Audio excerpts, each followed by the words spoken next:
तर नमस्कार मित्रांनो, आपल्या सर्वांचं सहर्ष स्वागत आहे GK24 या मराठी एज्युकेशनल चॅनलमध्ये. पहा, या अगोदर आपण जिल्हा न्यायालय भरतीच्या सराव प्रश्नपत्रिका 2 व्हिडिओ बनवले होते. त्याला चांगला प्रतिसाद मिळाल्यामुळे आपण ही तिसरी प्रश्नपत्रिका या ठिकाणी घेऊन आलो. चला तर मग वेळ न गमावता सुरुवात करूया आपल्या प्रश्नांना. या ठिकाणी पहा, पहिलाच प्रश्न आहे आपला, राष्ट्रपती सर्वोच्च न्यायालयाला सल्ला विचारू शकतात असे राज्यघटनेच्या कोणत्या कलमात नमूद आहे? तर यामध्ये पहा, याचं योग्य उत्तर आहे पर्याय क्रमांक 2.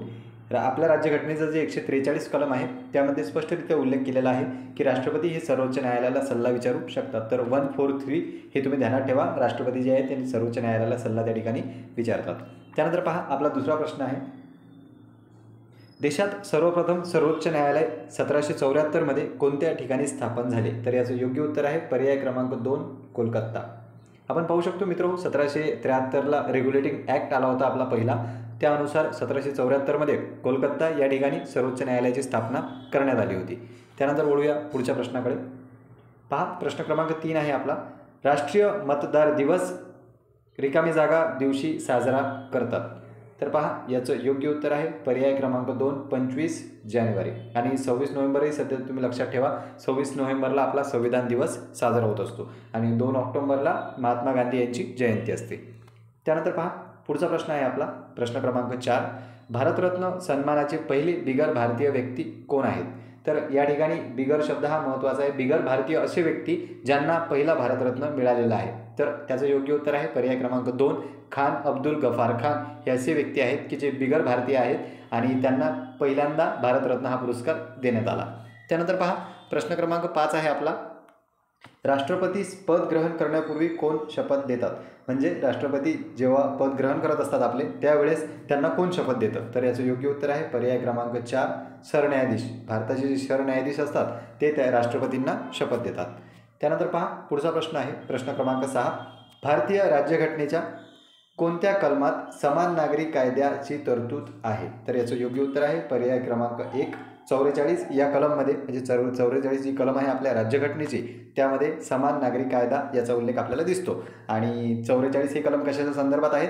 तर ते आपल्या मार्गदर्शक तत्त्वे किंवा नीती निर्देशक तत्त्वे भाग, राज्यघटनेचा भाग 4 त्यामध्ये 36 ते 51 पर्यंतच्या कलम आहेत. त्या पूर्ण कलम आहेत राज्य धोरणाच्या मार्गदर्शक तत्त्वांच्या.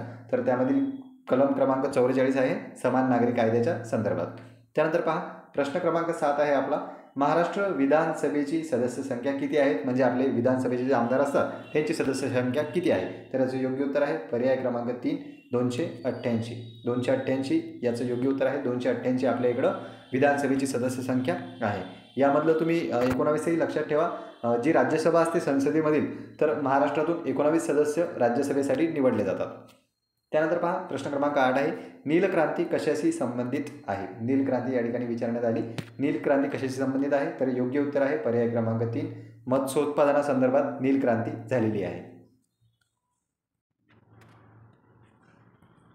त्यानंतर पहा, पुढचा प्रश्न आहे, प्रश्न क्रमांक 9, मोहिनी अट्टम नृत्य प्रकार कोणत्या राज्यातील आहे? तर याचं योग्य उत्तर आहे पर्याय क्रमांक 3, केरळ. केरळमधील हा मोहिनी अट्टम नृत्य प्रकार आहे. त्यानंतर पहा, पुढचा प्रश्न आहे आपला, जगातील आकारमानाने सर्वात मोठा देश कोणता आहे? तर याचं योग्य उत्तर आहे पर्याय क्रमांक 3, रशिया. रशिया हा आकारमानाने सर्वात मोठा देश आहे जगातील. चीन जो आहे तो लोकसंख्येच्या बाबतीत आहे, पण आता आपली जनगणना जेव्हा होईल नवीन त्यामध्ये भारताने चीनला मागे टाकलेला आहे. पण सध्या 2011च्या जर जनगणनेनुसार विचार केला तर चीन 1 नंबरवर, भारत 2 नंबरवर. सध्या जर जनगणना झाली तर त्यामध्ये आपण नक्कीच पुढे राहू. त्यानंतर पहा, प्रश्न क्रमांक 11 आहे की भारतातील सर्वाधिक शहरीकरण झालेले राज्य कोणते? तर याचं योग्य उत्तर आहे पर्याय क्रमांक 3, महाराष्ट्रामध्ये सर्वाधिक शहरीकरण झालेले आहे, ते तुम्ही लक्षात ठेवा. त्यानंतर पहा, प्रश्न क्रमांक 12 आहे आपला, ताडोबा राष्ट्रीय उद्यान कोणत्या जिल्ह्यात आहे? तर याचं योग्य उत्तर आहे पर्याय क्रमांक 2, चंद्रपूर जिल्ह्यात आपल्याला ताडोबा हे राष्ट्रीय उद्यान आहे.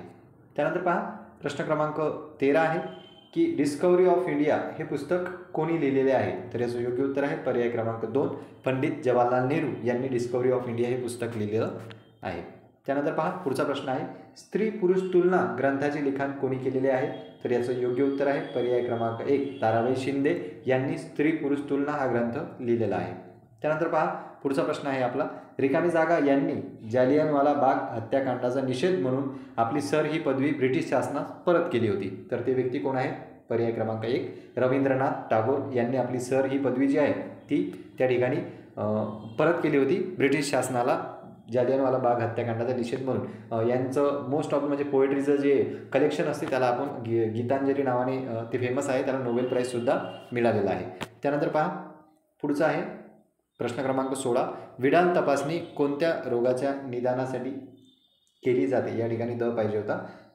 कोणत्या रोगाच्या निदानासाठी वापरली जाते, तर याचं योग्य उत्तर आहे पर्याय क्रमांक 2 टायफॉईड. टायफॉईडसाठी जी आहे ती विडाल तपासणीचा वापर करून टायफॉईड झाला किंवा नाही हे तपासणी त्या ठिकाणी केली जाते आणि त्यानंतर उपचार केले जातात. त्यामुळे विडाल तपासणी जर विचारली तर तुम्ही टायफॉईड लक्षात ठेवा. त्यानंतर प्रश्न क्रमांक 17 आपला आहे की WHO ही संघटना कशाशी संबंधित आहे, तर आरोग्याशी संबंधित संघटना आहे, सर्वांना माहीतच आहे, तुम्ही लक्षात ठेवा. वर्ल्ड हेल्थ ऑर्गनायझेशन असा याचा लॉंग फॉर्म होतो. त्यानंतर पहा ती गाणी गाते. या ठिकाणी आपण मराठी व्याकरणसुद्धा घेतलेलं आहे, कारण की व्याकरणाचा उल्लेख आपल्याला सिलेबसमध्ये आढळतो आणि आपण पूर्णतः सिलेबसवर आधारितच प्रश्नपत्रिका या ठिकाणी बनवलेली आहे. तर पहा मराठी ग्रामरचा हा प्रश्न आहे. ती गाणी गाते या वाक्यातील प्रयोग ओळखा. तर हा प्रयोग आहे कर्तरी, कारण की कर्त्यानुसार या ठिकाणी क्रियापद जे आहे त्या क्रियापदामध्ये बदल होतो. ती गाणी गाते याचं योग्य उत्तर आहे पर्याय क्रमांक 3 कर्तरी प्रयोग. त्यानंतर पहा प्रश्न क्रमांक 19 आहे तो कार्यालयात गेला आणि कामाला लागला वाक्याचा प्रकार कोणता. तर या ठिकाणी आणि वापरलेला आहे आणि 2 केवळ वाक्य जोडलेली आहेत, त्यामुळे हे संयुक्त वाक्य आहे. पर्याय क्रमांक 1 याचं योग्य उत्तर होईल. त्यानंतर पहा पुढचा प्रश्न आहे प्रश्न क्रमांक 20. प्रश्न क्रमांक 20 आपला आहे की पान उतारा करणे या वाक्प्रचाराचा योग्य अर्थ सांगा. तर याचं योग्य उत्तर आहे पर्याय क्रमांक 1 अपमान करणे म्हणजेच पान उतारा करणे असा त्याचा अर्थ होतो. त्यानंतर पहा अग्रज या शब्दाचा विरुद्धार्थी असलेला शब्द कोणता. तर याचं योग्य उत्तर आहे पर्याय क्रमांक 3 अनुज. अनुजच्या विरुद्धार्थ असते अग्रज.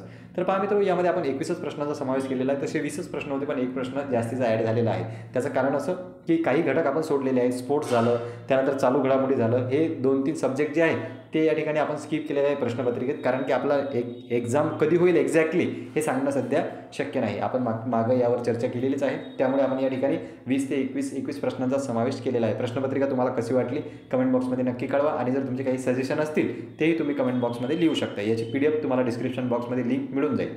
या ठिकाणी आपण थांबूया. धन्यवाद.